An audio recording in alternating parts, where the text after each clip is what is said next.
Superpowered to superhero to super leader and a story to get there. This is for entertainment purposes only. This short story is only for people over the age of 18. I've thought a lot about how to explain to people what having superpowers is like. Think about it like this. You are in a race. Your opponents can only walk. You can run. Think about a pickle jar that you might struggle to open, but you can open it.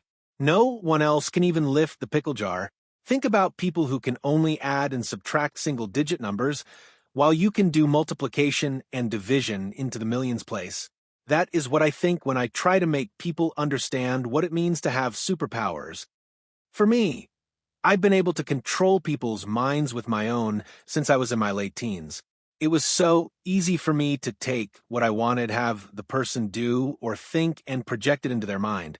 As a teenage boy, I will confess to having lots of sex with protection with women that suddenly found me irresistible, self-imposed, but I've always felt that controlling another's mind means they have to enjoy whatever we're doing too. Life became so easy for me. If I wanted anything or anyone, I just used my powers to take it. I probably would have kept going into depravity if it wasn't for one day at the park.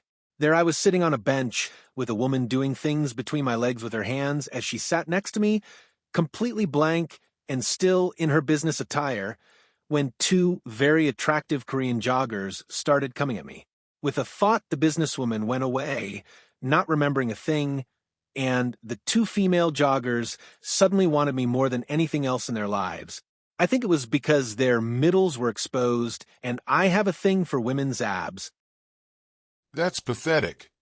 An old guy said, sitting down on the same bench as the women started kissing my neck and feeling up my body. I thought at the guy to go away, and he grunted before saying, "Don't do that, man. It's uncomfortable, and I just want to talk." I finally got a good look of the guy past the woman's dark hair as she was trying to stick her tongue down my throat. The old man was African American, but his skin had turned gray with age, and his short, curly hair was snow white. Other than having the figure of a former soldier, there wasn't anything distinguishing about him with his flannel shirt and jeans. Then I saw his watch. I knew that watch.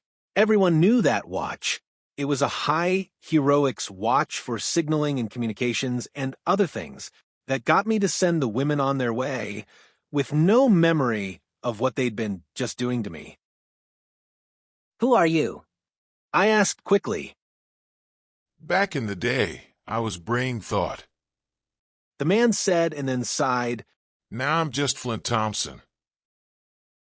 I tried to place the name, either one, and failed. I'm sorry, who? I asked. It doesn't matter. Flint said. I was a hero once. I used my mental powers to help people. But that was after I did many things I am not proud of. I've been watching you, and I think you could be a real hero. And I don't want you to make the same mistakes I did. I did suppress my laughter. People with mental powers only become villains. I said with a wave of my hand. I was so stupid back then. I just want to be less evil. Fair. Flint accepted that. People like a person who admits they could be evil, but choose not to. Powerless people fear us. They know they could die at any second by our powers. When they see us fighting for the powerless, they feel like they could look up to someone better than them.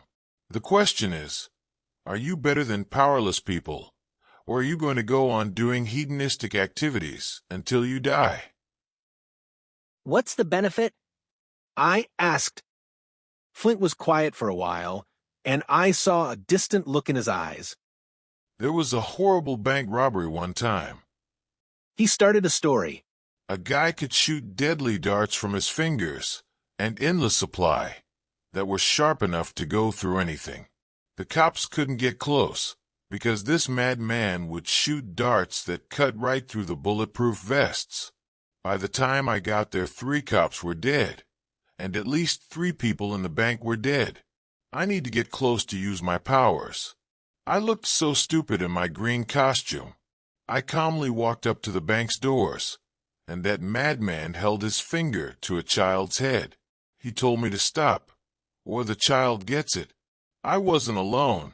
Slice and Dice was with me. She could turn anything into a sword, so sharp it could cut through anything. With great resistance, I made that madman put his hands out, closed fists, and he was struggling the whole time. Then Slice and Dice cut his hands off. That ended the threat, and I grabbed the child. The benefit, as you call it, was the pure joy on that girl's mother's face when she saw her child alive. You don't get that anywhere else. People are happy that a conflict is over, that life is preserved, and the danger is gone. It's better than any drug you'll ever take. It's better than any woman you'll ever have. That is the benefit. I rolled that over in my head. Did I have a path forward? Did I have a goal? What did I want? Here's my card. Flint said, handing over a rectangle of cardboard. If you got training, you could do unimaginable things. If you don't, some will likely find your corpse somewhere someday. With the pitch made, Flint got up on what sounded like angry knees and walked off slowly. I quickly got out my phone and looked up Brain Thought. Top 10 worst hero names were the first things that popped up. He was a hero for nearly 20 years. He would use his mental powers to do things to end the aggression one way or another. One case of a woman claiming he'd done bad things to her. But that was never proven in court, and she dropped the case before things got started. Why did she drop the case was not discussed. Flint had been a hero for years, but stopped going out into the field 30 years ago when a monster broke both his legs. Ever since then, he'd been working with the heroes at their compound, but keeping his head low. 2 days later, and that was only because I had to take a day to recover from some bad takeout food, and I called Flint. I'm in. The plan was 2 months of powers and physical training, and then 1 month of combat training. The group was me, one other guy, and 2 women. The guy's name was Milford Kendrick, but liked being called Pactoid, since he could mentally compact anything into something so tight it would heat up dramatically. One woman, who looked like a country girl, was named Verna French, and she was a fire elemental power, but could also fly with her power and make flaming protective barriers, as well as controlling other fires. Thus, she was using the tentative name of Flame Burner.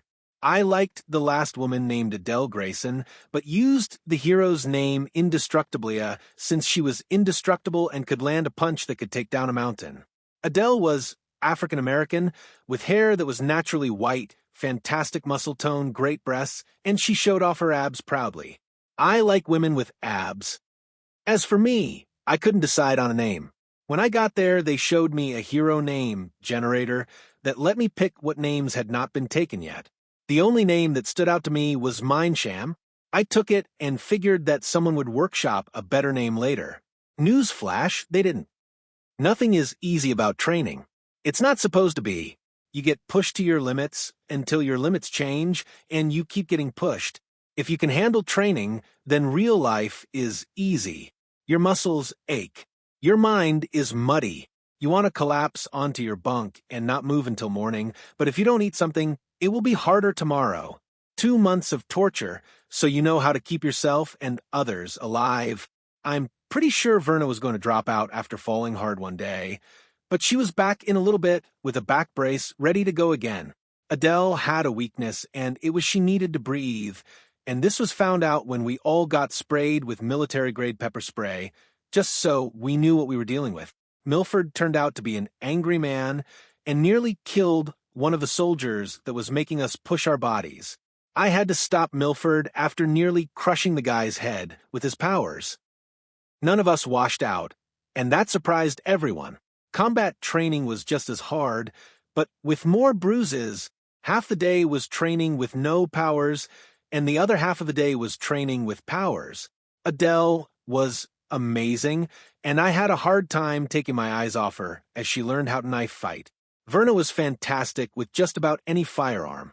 Milford liked to go at people with clubs, and I mean attack with no regard to how badly he hurt someone. When it came to superpowers, we realized how dangerous we all could be. Most of the time, we trained with robots, which is a good thing. Milford would crush any handheld weapon, as well as the hands. Verna could create fire inside of a person and burn them alive from the inside out. Adele would just walk up to a robot, rip the weapon from their hands and break it, or she'd punch a tank down and rip it open. I loved watching her work. As for me, with robots, I had to find the mind that was controlling the robots and stop the person from attacking. If the robots were computer-controlled, I found the person manning the computers and make them turn the computers off. I would be better if I was dealing with humans, but this was training. We weren't even done with training when we were being given our first assignment. Nothing major. A villain named Lucilius Farrago, also known as Hand Form, a magic user, had missed his court date. I was picked as the lead on the mission. Lucky me. We were to go get him and bring him to jail until his new court date. The house was such a suburban place, it felt like there should have been a football in the front yard. Uniformed to identify us as heroes on loan to the marshals, Verna and Milford were out back, while Adele and I knocked on the front door and got nothing. After several tries, we got permission to break down the door, and Adele just squeezed the knob until something cracked. We walked in to find a bunch of flies and a corpse. I was fine, but Adele had to run out and vomit in the bushes. Blood never bothered me. When I was a child, my family would watch the news while eating dinner. You get used to eating something that looks like what is left on the road after a hit and run. I made the mistake of asking what a hunter does with a deer after they shot one, and guess what we were watching one day? So, the flies, the blood, the other body parts didn't bother me, but the smell was toxic, and I got out and called it in. We were told, but it never really sank in. Much of what the mission would consist of sitting around and waiting. That's what happened when the local cops were called to secure the scene. My team had to account for everything we touched, stood, walked, and even looked at. They stayed with one of the cops that brought food, something that seemed to be standard, and I was with the evidence collection team. White suit, goggles, mask, gloves, booties, and you couldn't tell who I was if you had a picture. Lucilius had exploded. I was getting a great education on how evidence is collected and interpreted. The blood spatter, not splatter, to detect origin. The collection of flies, their casings, to determine about how long Lucilius had been dead. Preliminary findings were Lucilius died where he landed in his living room. His chest had exploded with enough force to find bone fragments in the wall he was facing. It took a long time to find, mark, photograph, draw, and then collect the evidence. This was going to take a whole day, if not longer. I was fascinated, but not accredited with evidence collection, so I was asked to leave. Our job was done, and that's what we were told. I couldn't let it go. Even as we met up at our new base, the body haunted me. Even as we went on our next mission to babysit a nuclear reactor as it was transported by truck cross-country, that went off without a hitch with Verna in lead, Milford in the rear, and Adele and I in the truck. Adele knew why I had arranged things like that. She knew I had a crush on her. It was a surprise to find out her powers had slowed her aging, and she was actually in her 70s, even if she looked like she was in her 20s like me. Her hair was white because it was the only thing that didn't slow with age. She was flattered by my attention, but she couldn't get over the idea I was a child to her. That hurt, but I didn't stop my attempts to connect on a more intimate level. Then I learned that Aurora Morel, also known as Magiciana, was also dead, struck by lightning inside of her out-of-the-way cabin. She'd been dead for a month. It wasn't a pattern. 2 magic users were dead. But that didn't mean anything. A boss leech was known in the villain world as a cult charmer, and he was dead too. Something had taken his skeleton out of him, and with nothing for his diaphragm to pull against, he died of suffocation.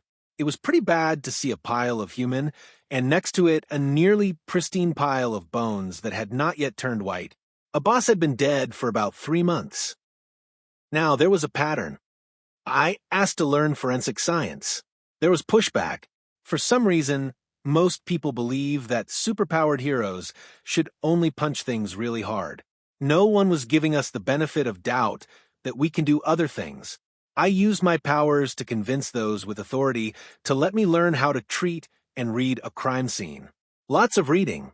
Lots and lots of reading, but I was interested. I had a goal. I had something to strive for. I wanted to learn how to be a better hero, or at least how not to contaminate a crime scene. I was at the forensic lab as much as I could be, learning how things worked. In weeks, I was welcomed as an unpaid intern. I was fine with that. When I wasn't training or doing the hero jobs, I was learning about blood typing as well as DNA prep. I was learning how fingerprints were developed, preserved, and then scanned for, in the computer database, how to take a shoe print impression. Why a good camera is very important.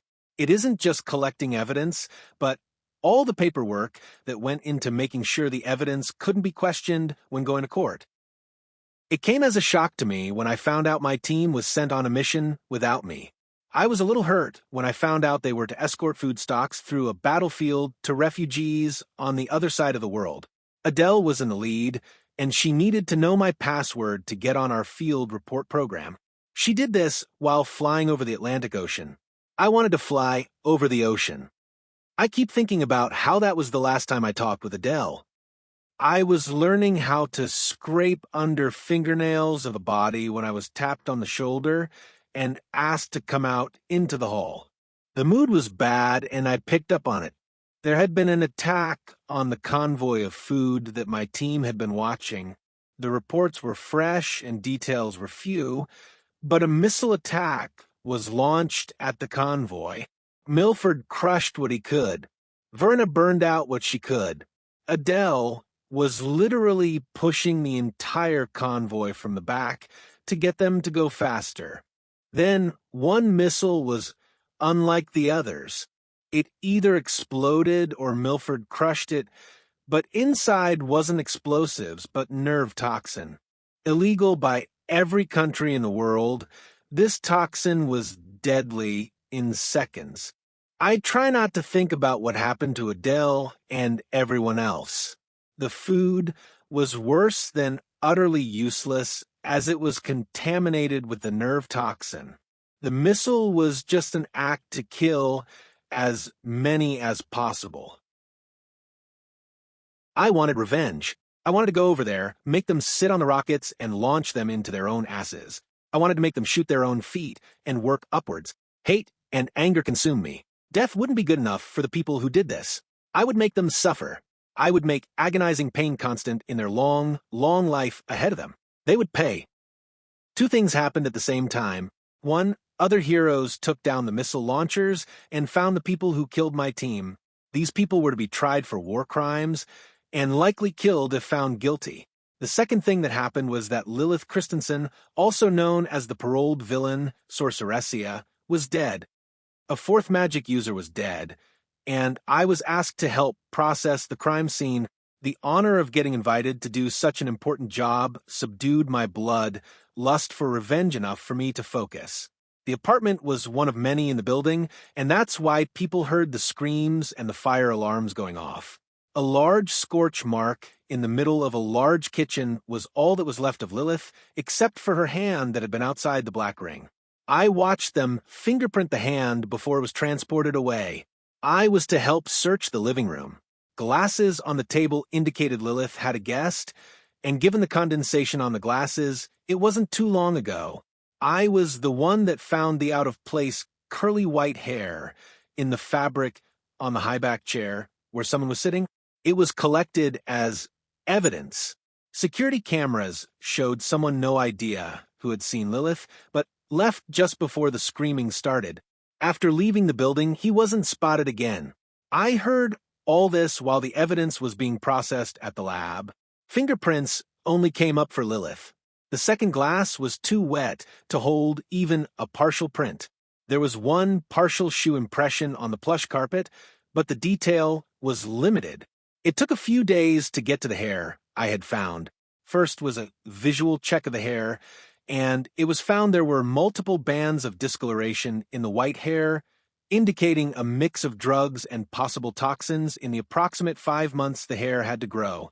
Someone said it looked like they were on some serious pain medications, but it would be hard to confirm from a single hair follicle.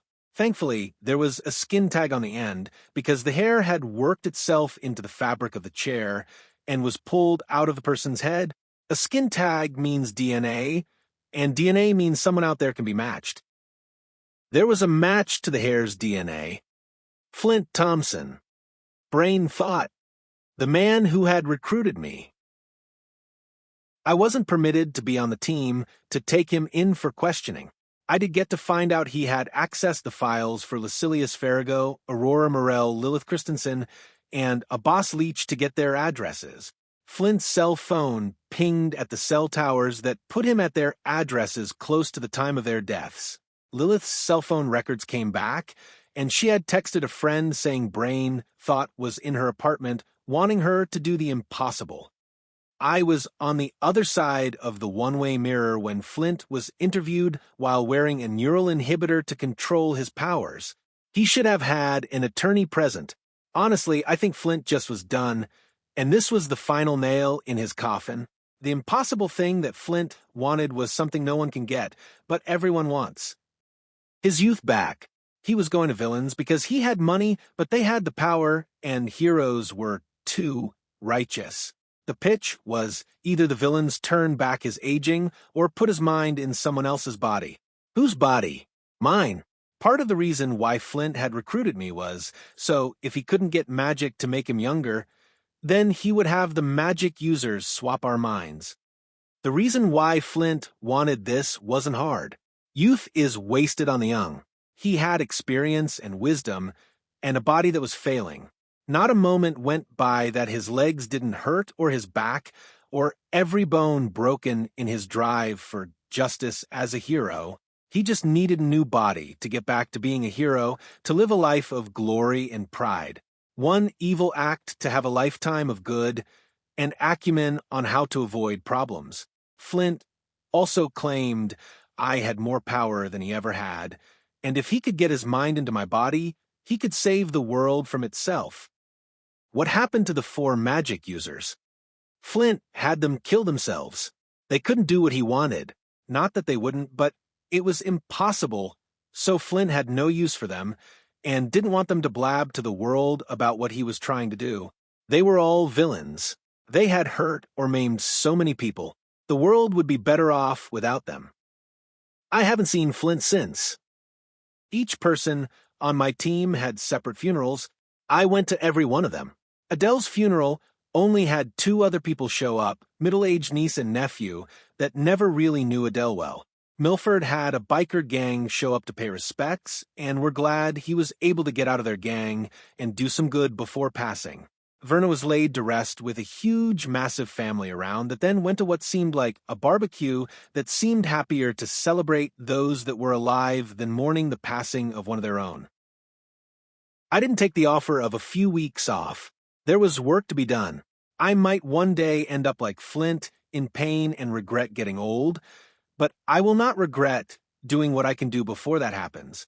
I am in the fight, and I will fight. I will make sure the people we fight get their day in court, and to make sure we win both with fist and gavel. The preservation of evidence and collection procedures needed to be incorporated into our training. Amazingly, the higher-ups agreed without question. I put together the bare bones of what I thought those in the field would need to know. Then I met my new team. My team. How the hell had I become a leader? The end. This was a work of fiction.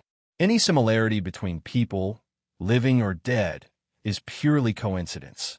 This scenario did not, or should not, have happened in real life. Thank you for listening.